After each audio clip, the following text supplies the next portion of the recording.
Assalamualaikum warahmatullahi wabarakatuh. Waalaikumsalam warahmatullahi wabarakatuh. Bismillahirrahmanirrahim. Alhamdulillahi rabbil alamin. Allahumma salli wa sallim ala sayyidina Muhammadin wa ala alihi wa sahbihi ajma'in, amma ba'du. Fa inna asdaqal hadits kitabullah wa khairal hadi hadi sayyidina Muhammadin sallallahu alaihi wasallam wa syarrul umuri muhdatsatuha wa kullu muhdatsatin bid'ah wa kullu bid'atin dhalalah wa kullu dhalalatin finnar. Subhanaka la ilma lana illa ma 'allamtana innaka antal alimul hakim. Rabbi shrah li sadri wa yassir li amri wahlul 'uqdatam min lisani yafqahu qawli, amin. Yang sama-sama kita hormati dan muliakan guru kita Ustaz Dr. Andes Haji Asman bin Haji Abdul Rahim, Ketua Masjid Al-Istiqomah Ustaz Haji Asmari bin Kiai Haji Abdul Rashid Siddiq, Bapak-bapak hadirin jamaah yang dimuliakan oleh Allah. Alhamdulillah, kita masih bisa merasakan berbagai nikmat dan karunia pemberian Allah. Mudah-mudahan berbekal nikmat tersebut senantiasa kita bisa menambah kualitas dan kuantitas amal ibadah guna dijadikan sebagai bekal menuju kehidupan akhirat nanti. Amin ya rabbal. Kita awali mengajar ini dengan baca suratul Fatihah. Kita lihatkan pahalanya sampaikan kepada pengarang kitab yang kita kaji, yaitu Al-Habib Abdullah bin Alawi bin Muhammad Al-Haddad Al-Hadrami Asy-Syafi'i. Juga kepada orang-orang yang telah berjasa mewakafkan harta dan tanahnya untuk kepentingan masjid kita ini, pada orang tua kita, kakek nenek kita, sanak famili, saudara serta guru-guru kita yang telah meninggal dunia. Wabil khusus mereka yang pernah menyebarkan ilmunya di tempat kita, di antaranya almarhum almarhumah Kiai Haji Ahmad Rifyan Hidayat LC, almarhum almarhumah Kiai Haji Abdul Rashid bin Haji Muhammad Siddiq, almarhum almarhumah Kiai Haji Abdul Rahim bin Haji Muhammad Siddiq, almarhum almarhumah Kiai Haji Anwar bin Haji Muhammad, almarhum almarhumah Kiai Haji Abdul Rahman bin Haji Salihun. Semoga Allah Subhanahu wa taala ampuni segala dosa dan kesalahannya. Allah terima amal ibadahnya. Allah jadikan kuburnya raudhah min riyadil jannah bi niyatil qabul wa bi jahir rasul. Al-Fatihah.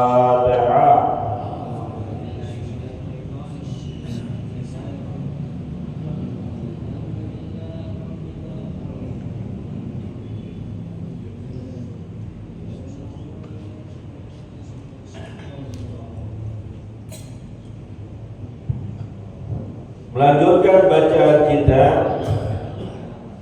Bismillahirrahmanirrahim. Qala al-muallif rahimahullahu ta'ala anhu wa'lamu ma'asyiral ikhwan faqqahanallahu wa iyyakum bid-din wa alhamana rusdana wa a'adana min syarri anfusina. Anna as-salata imaduddin wa ajallu mabadil islamil khamsi ba'da syahadatain wa mahalluha minad dini mahallur ra'si minal jasad, fakama annahu la hayata liman la ra'sa lahu, fakadzalika la dina liman la salata lahu. Kadzalika warada fil akhbar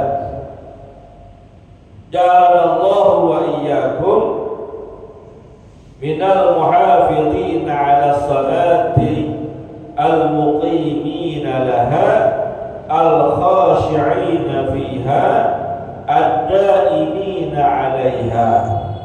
Fabidzalika amara Allahu ibadahu al-mu'minina fi kitabihi faqala azza min qail hafizu 'ala salawati was salatil wusta wa qumu lillahi qanitin. Shadaqallahul azim.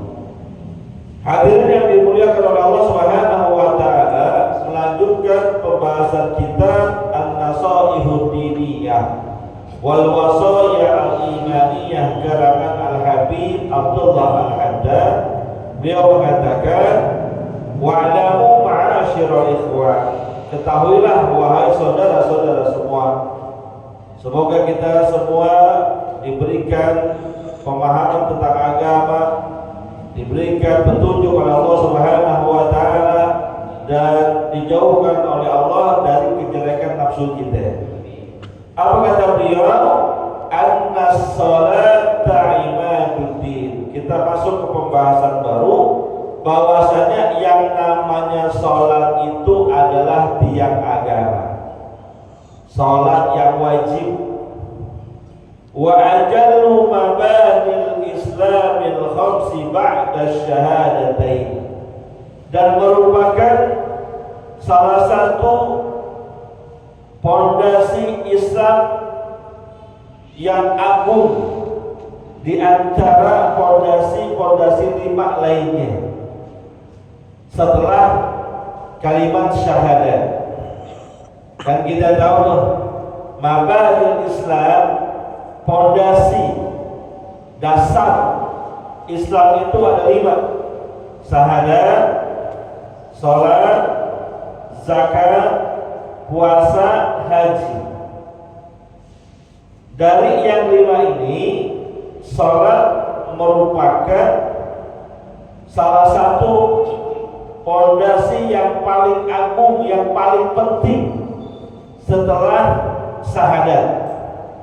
Makanya kalau ada orang mu'allaf baru masuk Islam dari agama sebelumnya, setelah dia mengucapkan asyhadu an la ilaha illallah wa asyhadu anna muhammadar rasulullah, langsung selepas itu anjurkan untuk mandi, sunnah sebetulnya, seperti mandi wajib. Selepas itu ajarkan mereka tentang sholat, sebisanya dulu tentang sholat. Bacaannya belum bisa, niatnya belum hafal, pakai kemampuan yang maksimal dia miliki. Bacaannya gak usah dihafalin dulu, gerakan-gerakannya aja dulu. Kenapa? Karena merupakan salah satu pondasi terpenting dalam urusan agama kita. Bahkan beliau Al-Habib Abdullah Al-Haddad mengatakan, wa mahalluha minad-dini mahallur ra'si minal jasad. Posisinya, kedudukannya, tempatnya, namanya sholat itu dalam urusan agama kita bagaikan posisi tempat kedudukan kepala di antara seluruh anggota tubuh kita. Kita ada kaki, ada tangan, ada mulut, ada hidung, ada badan. Maka yang namanya sholat ini adalah bagian kepalanya. Apa kata beliau? Maka annahu la hayata liman la ra'sa lahu, maka dzalika la dina liman la salata lahu. Kalau manusia nggak punya kaki masih bisa hidup. Manusia nggak punya tangan masih bisa hidup. Tapi manusia kalau nggak ada kepalanya nggak bakal hidup. Kita jalan, ketemu orang berjalan nggak punya tangan, ada nggak? Tetap manusia kan? Berjalan, ketemu orang nggak ada kaki, tetap manusia. Banyak kan? Oke, kakinya nggak punya tapi bisa didorong. Jalan, amprokan, ame manusia nggak ada palanya. Juri, memetik, bukan orang. Maka manusia nggak ada kepalanya, bakalan mati. Begitu pula agama seseorang. Kalau nggak ada sholatnya, maka agamanya bakalan mati. Utamanya nih, pokok syariat kita bukan berarti membandingkan dengan syariat-syariat yang lain. Kalau ada orang Islam, seandainya ada orang Islam, dia sholat, nggak puasa, mungkin tidak akan fatal akibatnya. Ada orang Islam, sholat, nggak mau zakat, nggak mau sedekah, pelit, mungkin tidak akan fatal akibatnya. Ada orang Islam, sholat, nggak mau haji, nggak mau umroh, mungkin nggak fatal akibatnya. Tapi kalau ada orang Islam, dia kagak sholat, maka bahaya buat agamanya. Sekalipun dia puasa, sekalipun dia zakat, sekalipun dia sedekah, sekalipun dia haji, umroh berkali-kali, kalau nggak puasa, fatal akibatnya. Kalau dia nggak sholat, kadang-kadang kita tahu ada riwayat Nabi yang mengatakan as-salatu imaduddin, faman aqamaha faqad aqamaddin, wa man tarakaha faqad hadamaddin. Salat itu adalah tiang agama. Siapa orang yang mendirikannya, mengerjakannya, berarti dia telah membangun agamanya, memperbagus agamanya, memperkokoh agamanya. Tapi sebaliknya, wa man tarakaha, siapa orang ngaku Islam, ngaku beriman kepada Allah dan Nabi Muhammad sallallahu alaihi wasallam, tapi dia meninggalkan salat dengan sengaja, faqad hadamaddin, hakikatnya dia telah meruntuhkan, dia telah menghancurkan, memperburuk agamanya sendiri.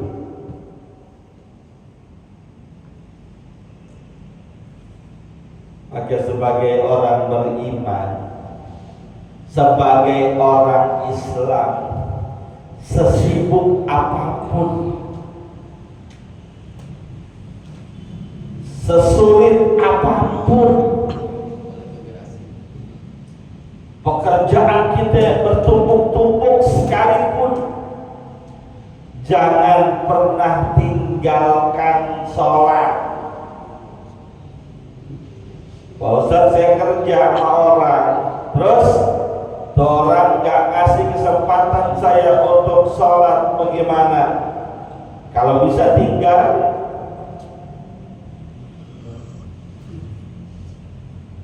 Yang ngasih rezeki kita kan Allah, bukan itu orang.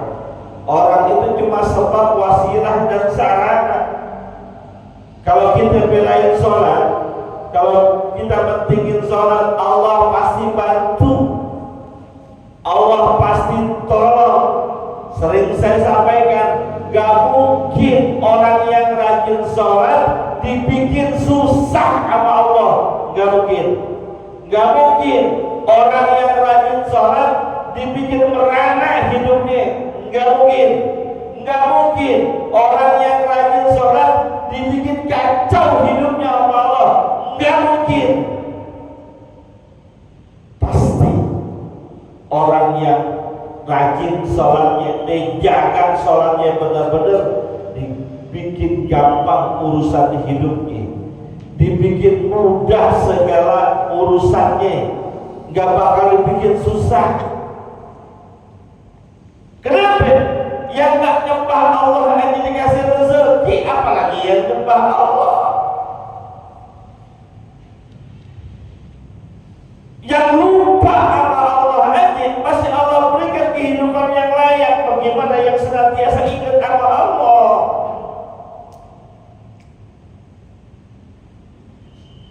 Sesulit apapun, seberat apapun, jangan pernah tinggalin sholat. Tanamkan buat diri kita, keluarga kita, anak kita, cucu kita, keturunan kita.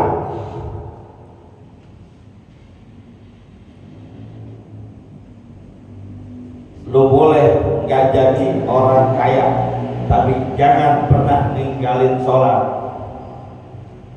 Lu boleh gak kayak orang-orang, tapi jangan pernah ninggalin sholat. Kapanpun, dimanapun, di rumah ataupun dalam bepergian.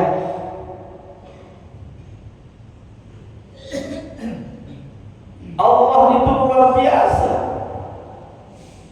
Tahu hambanya nih, tipenya gampang lalai.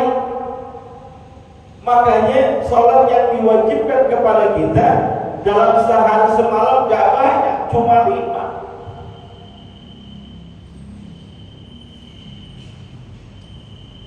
Lihatin kata Imam Al-Habib Abdullah Al-Haddad, ja'alallahu wa iyyakum minal muhafidin 'ala sholati wal muqimin.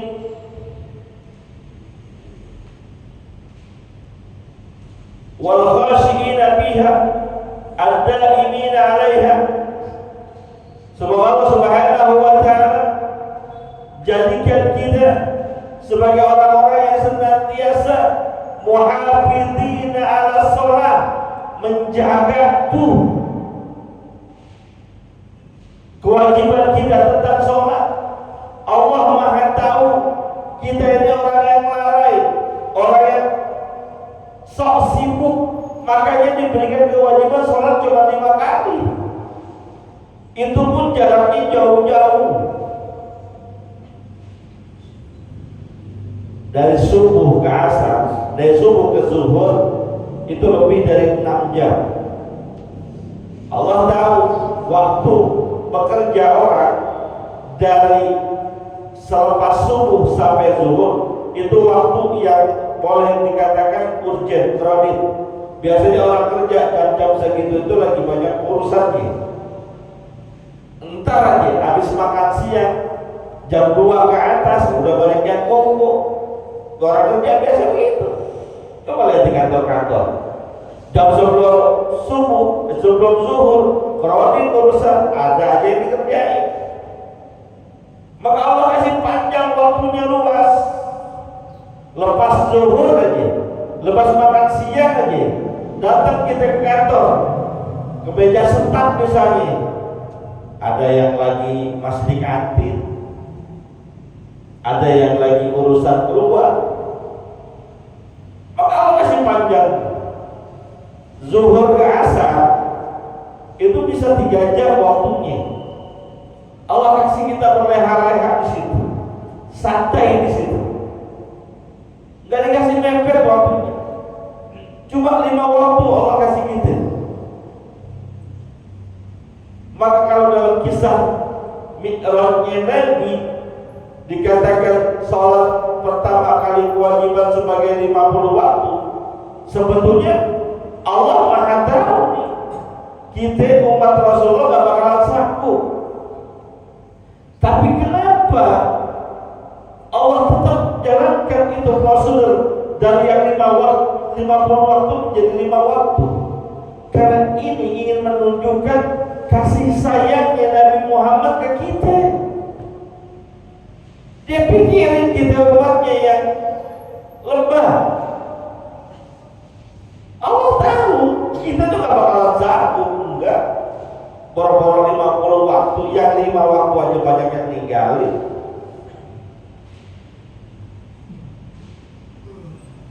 Maka kata Imam Al-Habib Abdul Al-Haddad, semoga kita ini termasuk orang yang menjaga waktu-waktu salat itu.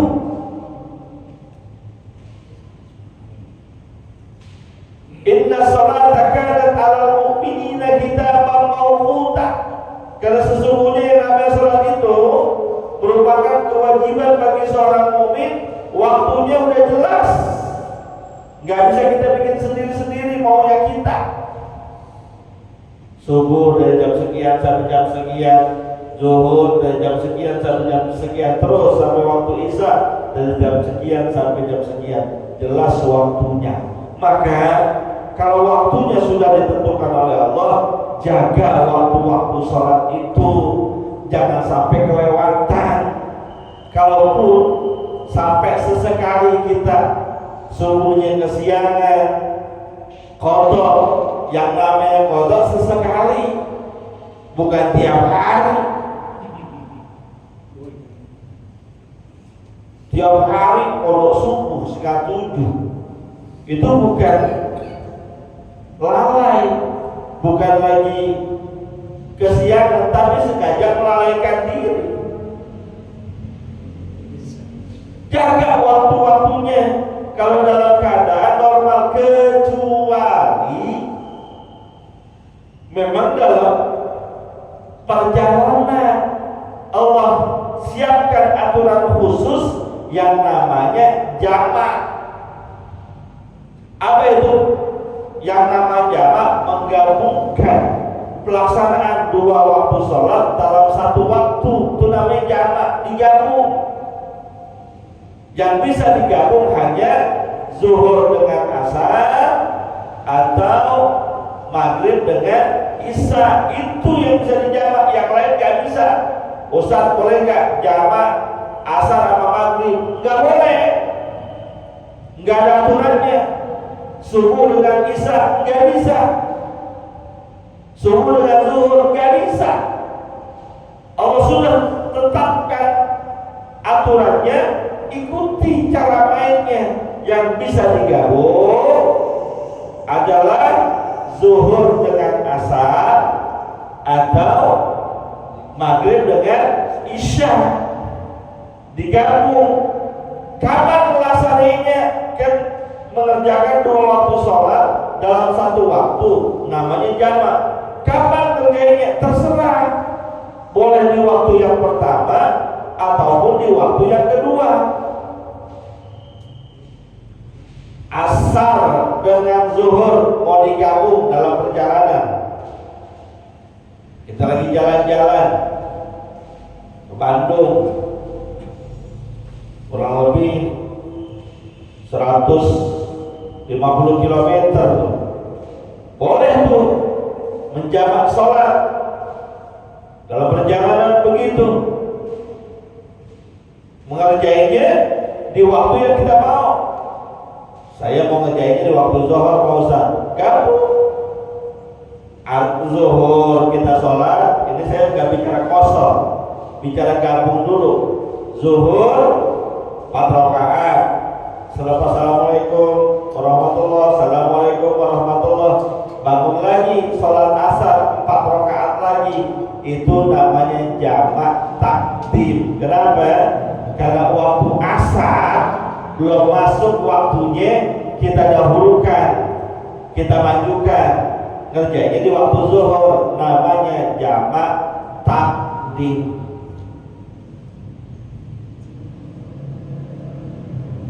Oh, saya mau ngerjainnya nanti di waktu asar, Pak Ustaz. Sholat zuhurnya nanti di waktu asar, boleh. Namanya jamak takhir. Tapi ingat, kalau kita mau menjamak takhir, sholat zuhur dan asar, ngerjainnya di waktu asar, saat masuk waktu zuhur wajib niat jamak takhir. Diniatin, saya niat nanti sholat zuhurnya di jamak takhir.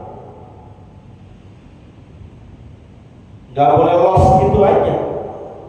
diniati masuk waktu asar mampir kita sholat tentu.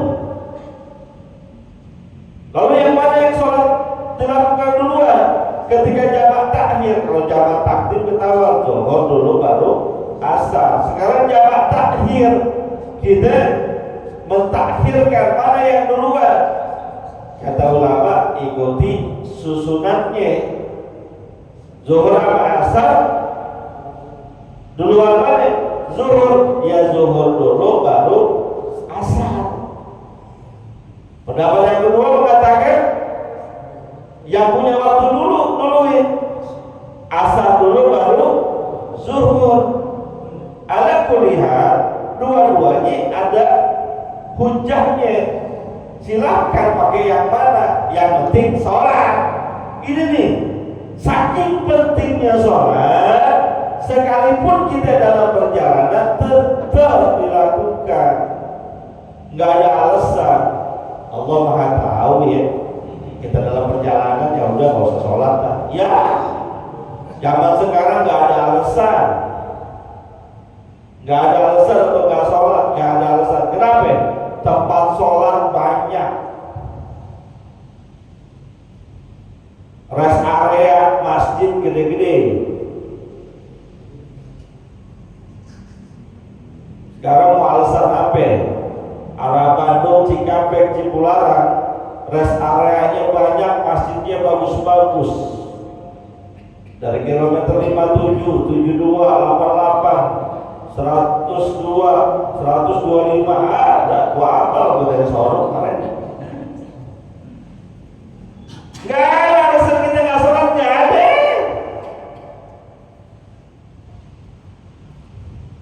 Yang ada cuma kemalasan doang.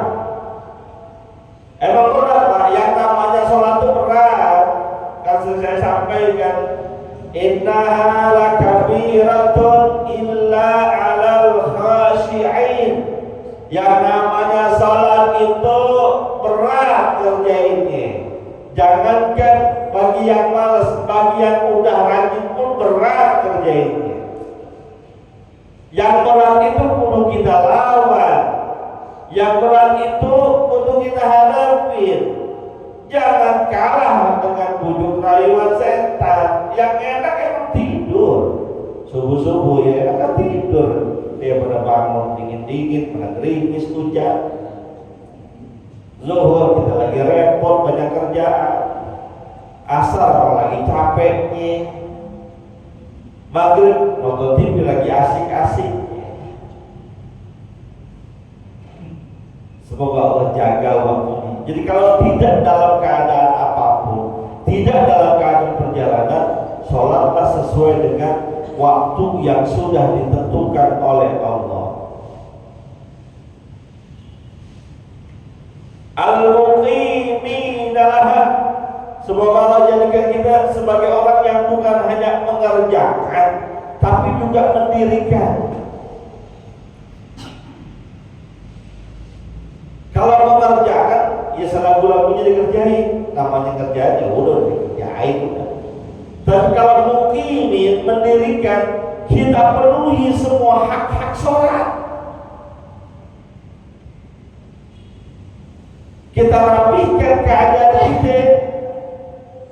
kita bersihkan badan kita siapkan hati kita. Itu namanya mendirikan, bukan sekedarnya. Maka kalau mau sholat, pakaian yang rada bagusan dikit, cakapan dikit, rapihan dikit. Kita pengen menghadap Allah. Kan perintahnya khudhu zinatakum inda kulli masjid. Pakai hiasan-hiasan kalian. Gunakan pakaian-pakaian terbaik kalian kalau mau ke masjid. Kalau mau sholat, pakai yang bagusan dikit, yang cakepan dikit. Jangan kaos udah bolong masih dipakai.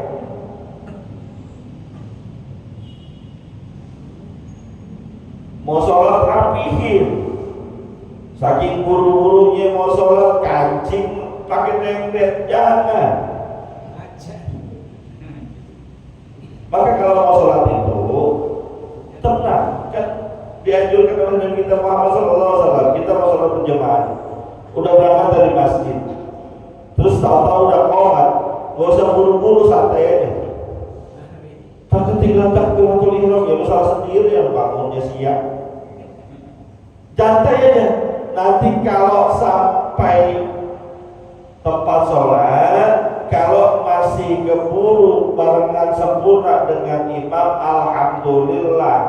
Kalau nggak keburu, tambahin yang kurang. Maksudnya jangan karena buru-buru ngejar waktu sholat, pengen barengan dengan imam, pakai bajunya sambil jalan, akhirnya kancingnya pada dengdet. Kan kagak enak banget sholat kancingnya dengdet, pakai sarungnya kagak bener. Al-muqimin, tunaikan hak-hak sholatnya, ada tumakninahnya, ada syarat sahnya, ada rukunnya, ada sunnahnya. Tunaikan itu semua.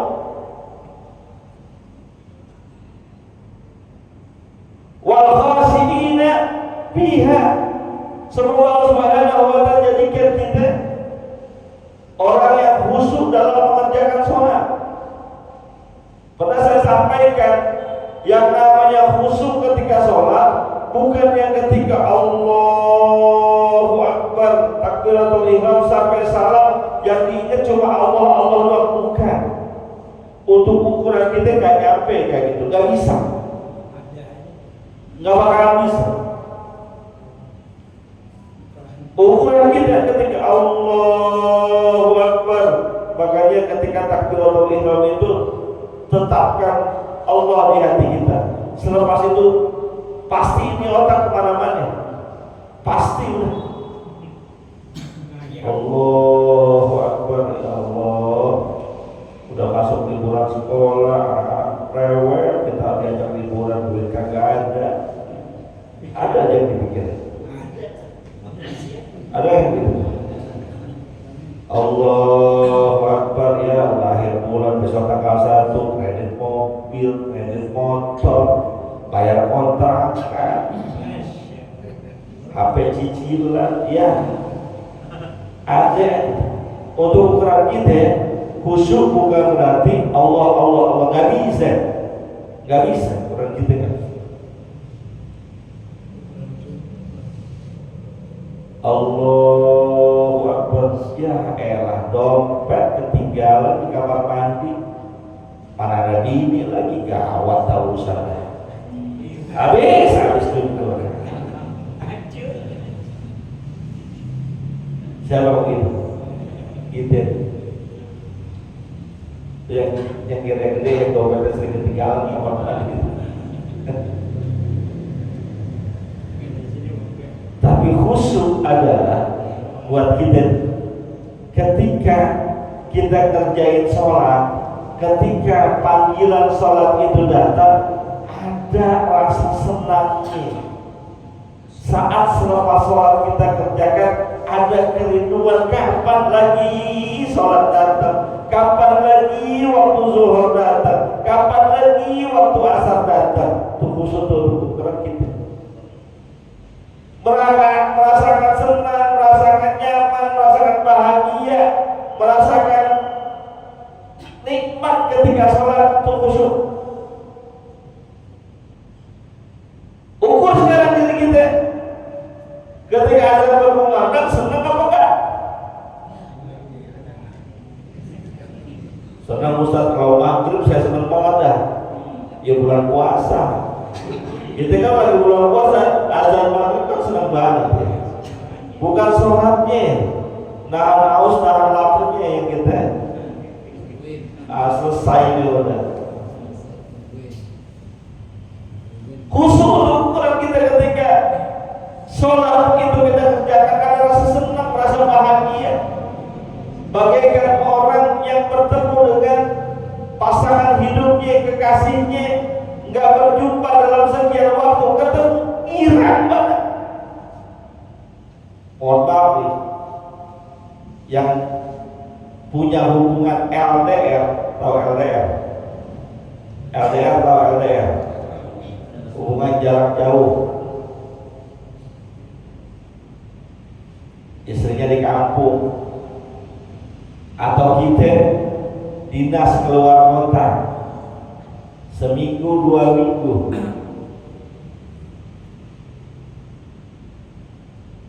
selesai dinas kita, pulang ke rumah, ketemu anak, ketemu bini, seneng nggak? Seneng nggak? Ah, yang bener. Senengan dinas di luar apa ketemu anak bini? Bang Oji itu kan harus dinas keluar. Senengan dinas keluar apa yang ketemu sama anak bini? Bener. Kemarin bilangnya enak banget kalau dinas di luar, begitu katanya. Tuh gitu tuh. Yang bojone, istrinya di kampung, pulang kampungnya kita sebulan sekali, 2 bulan sekali. Bisa ada kesempatan pulang kampung tuh, ketemu bini, ketemu anak, girang gak? Girang gak? Senang gak?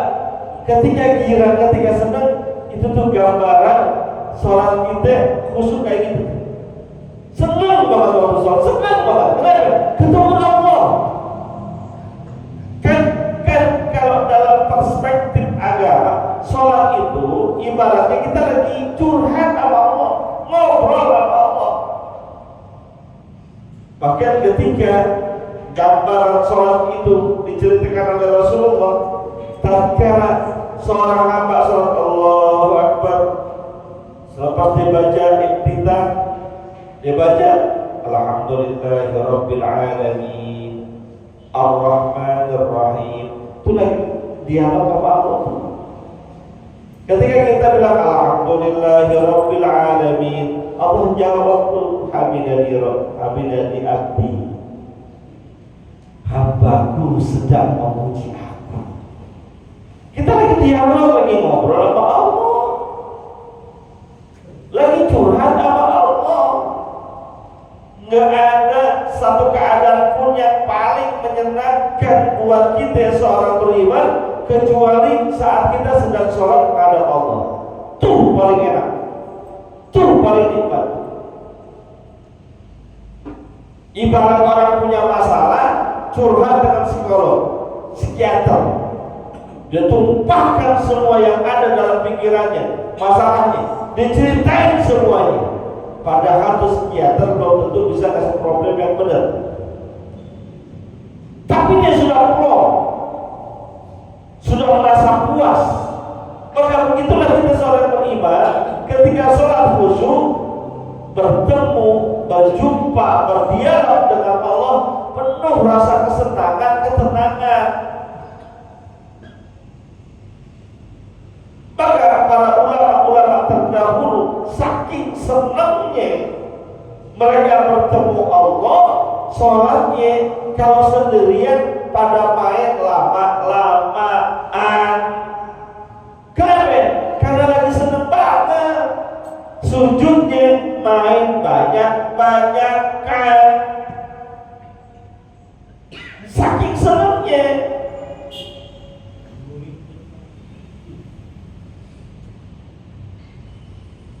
Ada sebuah kisah sahabat Nabi kita Muhammad SAW dalam sebuah peperangan, kakinya, betisnya tertusuk panah. Itu panah, model panah kan ujungnya lancip, atas makin lebar, kalau dicabut daging ikut.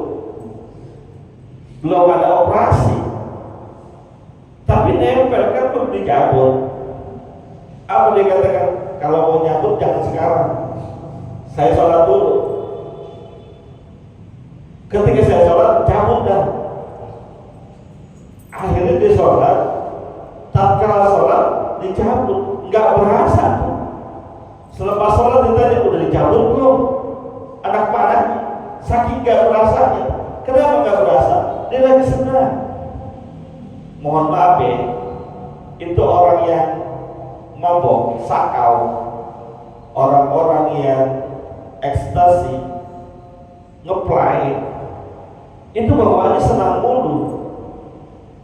Makanya orang-orang yang punya duit, punya masalah, solusinya gak dapet, dia jauh dari sholat, dia hajar dengan ekstasi, sabu-sabu, pikirannya melayang-layang, senang terus bawaannya,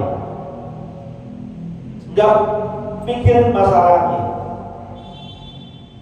Begitu pula sahabat Nabi, dia lagi senang berjumpa dengan Allah, lagi senang berdialog dengan Allah, dicabut anak panahnya yang nempel di kakinya, gak berasa. Beda sama kita, boro-boro dicabut, nyamuk aja lewat lagi sholat, dan nyamuk. Khosyi'ina, berharap kepada Allah, kita senantiasa ada rasa senang saat melaksanakan sholat. Ada ini alaiha, berharap kepada Allah agar senantiasa kita terus-terusan konsekuen, kontinu, konsisten dalam sholat yang merupakan kewajiban kita. Makanya orang kalau udah demen sholat, gak cukup dengan yang wajib doang, dia pengen nambah lagi dengan sholat-sholat yang lainnya. Dia cari yang sunnah-sunnah, rawatibnya, qobliyah, ba'diyah dikejar, duhanya dikerjain, tahajudnya dikerjain, witirnya dikerjain, awabinnya dikerjain, mutlaknya dikerjain, tasbihnya dikerjain. Ada ini orang yang senantiasa kalau bisa sholat terus-terusan aja, ngerjainnya gak pakai beban, ngerjainnya bukan keterpaksaan, tapi benar-benar merasa karena khosyi'in tadi, nikmat banget dengan sholat tadi, sehingga pengen terus-terusan sholat. Dicari sholat-sholat yang masih bisa dikerjain buat dia, gak cukup dia hajar dengan sholat sunnah mutlak. Maka kalau kita baca riwayat para ulama, ada di antara mereka yang sholat sampai 1000 rakaat, 500 rakaat dalam sehari semalam. Itu adalah sholat-sholat sunnah mutlak, sholat tanpa label. Kenapa? Rawatib, ba'diyah, qobliyahnya sudah selesai, duhanya selesai, tahajudnya selesai, tasbihnya selesai, dia mau sholat lagi, dia hajar dengan sholat sunnah mutlak. Ada ini yang senantiasa terus-terusan berada dalam keadaan pengen sholat terus. Faqala azza min qail, maka Allah Subhanahu wa ta'ala firmankan, hafizu 'alas salawati was salatil wusta wa qumu lillahi qanitin. Firman Allah Subhanahu wa ta'ala dalam surat Al-Baqarah ayat 238, hafizu 'alas salawati, jagalah, peliharalah oleh kalian akan kewajiban-kewajiban sholat ini. Yang 5 waktu jaga benar-benar. Sakit tetap kerjain. Selama masih berakal, sakit tetap kerjain sholat. Diimpus Pak Ustaz, ya sholat sebisanya. Pakai kateter Pak Ustaz, sholat sebisanya. Jangan sampai kapan, kecuali kalau kesadarannya sudah hilang, koma. Kalau udah koma, udah hilang kesadarannya, ya udah mau diapain lagi, tinggal keluarganya catat tuh. Maaf nih, kalau ada di antara kita keluarganya koma, udah nggak bisa sholat, kesadaran hilang, catat berapa waktu yang ditinggalin dari sholatnya. Entah kalau dia sadar lagi dari komanya, sehat lagi, maka yang luput itu kasih tahu waktu sakit kemarin koma itu tinggalin sholat sekian waktu nih, untuk dah kerjain niatnya kotor. Kalau seandainya umurnya nggak nyampe setelah koma terus meninggal, maka ia luput tadi kodoin oleh anaknya. Pak Ustaz, saya nggak mau kodok, saya maunya bayar kuliah aja. Bayar kuliah itu bukan solusi, itu ikhtiar, jaga-jaga. Yang solusi dibayarkan oleh anaknya yang soleh nih. Makanya pentingnya punya anak soleh dan soleha, tanamkan kepada mereka pendidikan agama. Kalau kita meninggal dunia, tuh anak mikirin kita. Oh iya, bapak dulu sebelum meninggal sakit, saat sakit sempat koma, sempat tinggal beberapa musola, sekarang udah meninggal dunia. Maka saya mau kodoin buat ayah saya mau kodoin buat bapak saya, itu jauh lebih bagus dibandingkan ente beli beras sekian karung dijadikan fidyah untuk membayar kodok sholat orang tua. Kenapa saya bilang itu? Karena dasar hukum fidyah itu hanya untuk puasa. Fidyah hanya untuk ibadah puasa. Kenapa orang sekarang bayar fidyah? Kalau lagi disebutin kan untuk membayar kodok sholatnya almarhum Fulan bin Fulan sekedar 300 sholat, waktu sholat yang ditinggalkan akan dia. Itu adalah dikias doang. Pendapat ulama Imam Tajuddin As-Subki yang mengatakan dibolehkan, tapi itu hanya kias. Dasar hukumnya fidyah tutup puasa. Jadi lebih bagus kalau menurut saya, seandainya dia ada utang sholat, anaknya yang kodoin. Utang puasa, anaknya yang kodoin. Itu lebih bagus. Maka saya bilang, ayo anak kita ajarin agama. Mudah-mudahan ada manfaatnya. Al-Fatihah.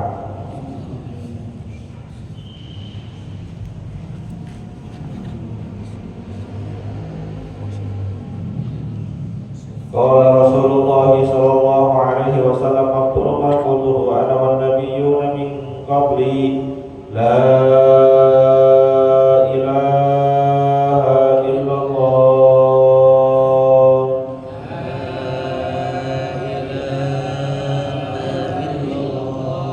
la ilaha illallah,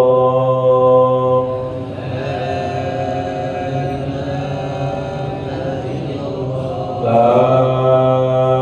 ilaha illallah,